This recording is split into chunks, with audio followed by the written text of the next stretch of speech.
یه سوال خیلی مهم، از ضد آفتاب رنگی میتونم استفاده کنم یا اجازه استفاده ندارم؟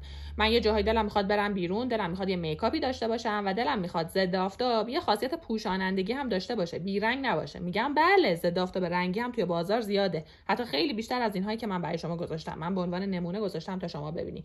اما یه سوال از خودت میپرسم، تو از این ضد آفتابای رنگی میتونی 2 انگشت کامل بزنی؟ یعنی از اینجا تا اینجا یه انگشت، از اینجا تا اینجا یه انگشت.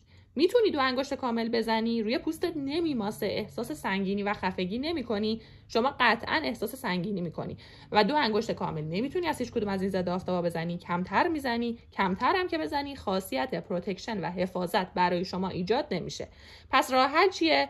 راه حل اینه اگر دلت میخواد ضد آفتاب رنگی هم استفاده کنی که میکاپ و آرایش قشنگتری داشته باشی، ضد آفتابای بیرنگی که توی ویدیوی قبل بهت گفتم یکیشو تهیه کنی، زیر اون رو بزنی و از این ضد آفتاب‌های رنگی به عنوان کرم پودر، به عنوان یک زیرساز میکاپ استفاده بکنی.